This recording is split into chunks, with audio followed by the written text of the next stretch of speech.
Bien, entonces para ver cuánto vale este resto de orden n, lo que vamos a hacer es primero enunciar un teorema que es el teorema de Cauchy. Este es un teorema que nos va a ayudar a calcular el resto de orden n. ¿Qué dice este teorema? Que sean dos funciones f y g derivables en un entorno abierto AB, entonces podemos asegurar que existe un elemento al que llamaremos epsilon en el entorno AB, tal que la función en B menos la función en A dividido la función g en B menos la función g en A es igual al cociente de las derivadas de ambas funciones en ese punto E. Siempre y cuando, por supuesto, g de B menos g de A sea distinto de 0 para que esto no se anule y la derivada en g sea distinto de 0, ¿no? Bien, ¿qué nos asegura este teorema? Que en el intervalo abierto AB existe un punto epsilon que va a cumplir esta ecuación. No me dice dónde está, sencillamente me dice que existe. ¿Está? Bien, vamos a ver cómo aplicamos este teorema. Tengo la función igual a la derivada al polinomio de Taylor de orden n más el resto de orden n. Y lo que vamos a hacer es lo siguiente. Vamos a tomar un polinomio de Taylor de orden 4 con resto de orden 4 también. Escribimos esta igualdad, la función es igual al polinomio más el resto de orden 4, por supuesto el mismo orden. Y esto no es una demostración exhaustiva, pero es un caso particular que lo vamos a poder generalizar para que ustedes lo vean, porque la demostración exhaustiva es muy compleja.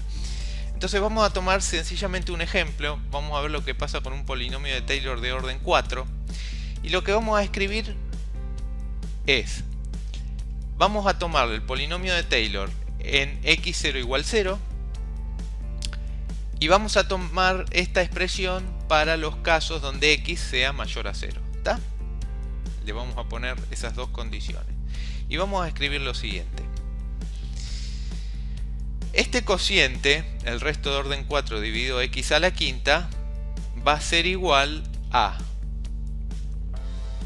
Agregamos un 0 aquí y agregamos el resto de orden 4 valuado en 0. Recuerdan que una de las propiedades que vimos en el video anterior es que el resto de orden, en este caso 4, si lo evaluamos en el punto x0, en este caso que es 0, vale 0. Entonces, restándole al resto de orden 4 en x, el resto de orden 4 en 0, se mantiene la igualdad, porque esto vale 0 y esto vale 0. Entonces, ahora lo que vamos a aplicar es esto de aquí. Esto de aquí, fíjense que tenemos la resta. Aquí abajo la función g sería x a la quinta. La función f, que es la de arriba, sería el resto de orden 4. El punto A sería 0 y el punto B sería x. ¿Está? Entonces podemos aplicar esto y decir que esto va a ser igual a la derivada de la función f, como dice aquí, que en este caso es el resto, la derivada del resto de orden 4 en un punto epsilon, dividido la derivada de la función g en el punto epsilon. Y la función g es x a la quinta, la derivada es 5 x a la cuarta, evaluada en el epsilon, es 5 epsilon a la cuarta. ¿Está bien? Hasta aquí hemos aplicado este teorema. El epsilon, por supuesto, va a estar en el intervalo 0x. ¿Está bien? Recuerden que el epsilon estaba entre A y B, y aquí A es 0 y B es x. ¿Está? Bueno, con esta expresión vamos a volver a aplicar este teorema. La reescribimos aquí abajo. Lo igualamos a... Hacemos lo mismo que hacemos antes. ¿Está bien? Fíjense que la derivada del resto de orden 4 en 0 va a ser 0, por lo mismo que dijimos antes. Y ahora esto, aplicando este teorema, lo podemos igualar a la derivada segunda de la función, que era la derivada primera del resto, valuada en un punto que vamos a llamarle sigma. Y abajo tenemos la derivada de esto, valuada también en un punto sigma, donde sigma va a estar entre 0 y epsilon ahora. Fíjense que ahora mi punto B del teorema es epsilon. Pero,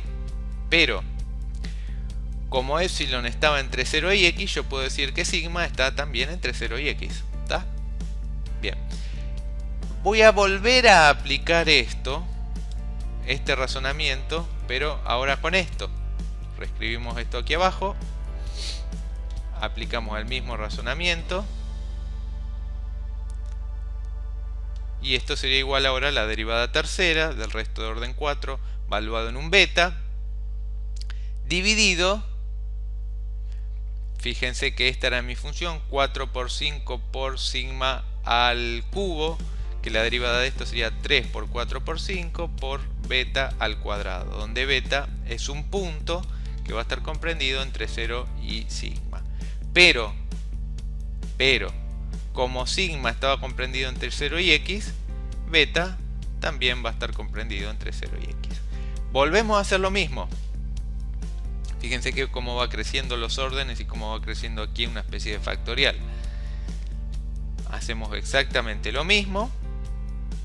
Esto me daría ahora la derivada de orden 4 del resto de orden 4 en un punto alfa, donde el punto alfa va a estar entre 0 y sigma, perdón, entre 0 y beta, acá iría beta, pero como beta está entre 0 y x, alfa va a estar entre 0 y x también.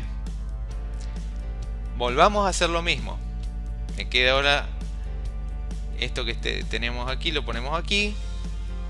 Volvemos a aplicar teorema de Cauchy. Derivamos lo de arriba. Y me queda esto de aquí abajo. Donde el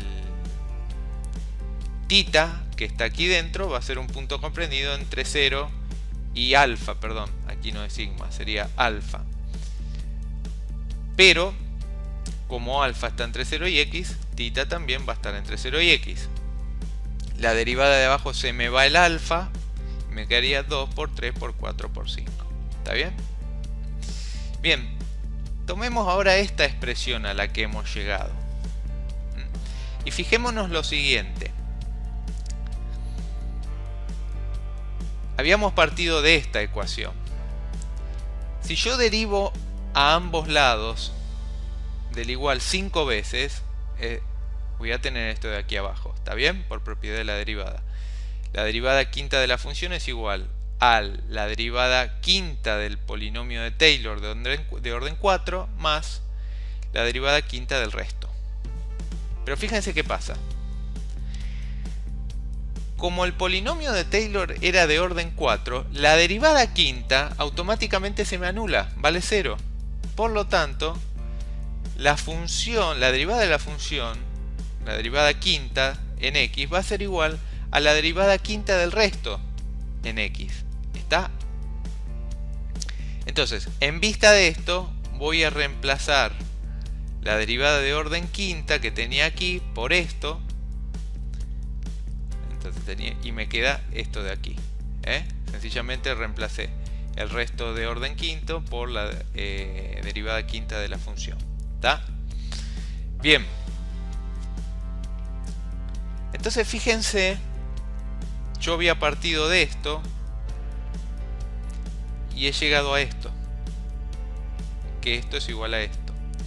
Paso el x, me queda esto, lo que me queda abajo es el 5 factorial, y hallé de esta manera cuánto vale el resto de orden 4 en un punto X. Vale, la derivada quinta de la función en un punto sigma, que el sigma va a estar entre 0 y x, no sé dónde, pero va a estar, por x a la quinta dividido 5 factorial.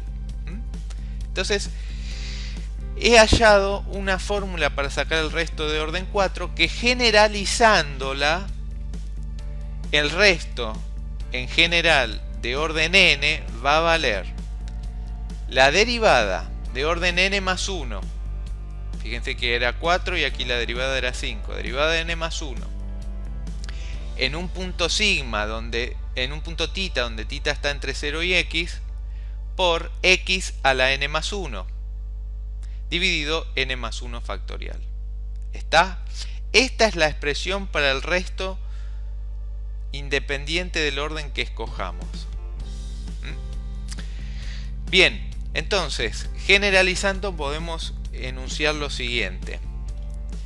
Sea f de x una función derivable n más 1 veces en x0, entonces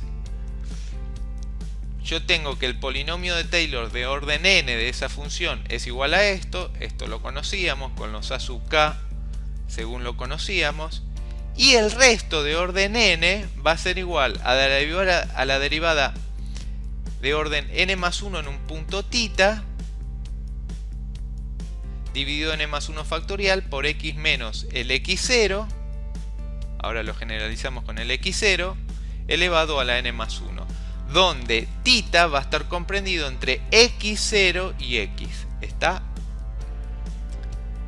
Bien, entonces aquí hemos llegado a la expresión general del resto para cualquier x0 que a mí se me ocurra y cualquier orden del resto o de polinomio de Taylor que a mí se me ocurra. Entonces, fíjense que con las primer n derivada de la función yo me armo el polinomio de Taylor. Fíjense que el polinomio de Taylor va de 0 a n. A sub k va de 0 a n, por lo tanto la derivada va de 0 a n. ¿Está? Y el resto lo armamos con la derivada enésima más 1. Por eso la función tiene que ser derivable n más 1 veces en x0. Y uno diría problema resuelto, pero no está todo el problema resuelto. ¿Por qué? Porque no sabemos cuánto vale la derivada de orden n más 1 en el punto sigma. No porque no conozcamos la derivada tal vez la conozcamos. Lo que no conocemos es el punto sigma, el punto tita que está aquí. El punto tita, recordemos como hemos visto en la demostración, es un punto ubicado entre x0 y x, pero no sé dónde está. Y el teorema de Taylor, los teoremas que hemos visto hasta ahora, no nos dicen en ningún momento cómo calcular este punto tita. Por lo tanto, yo no voy a poder calcular de forma exacta este resto, porque desconozco el punto tita.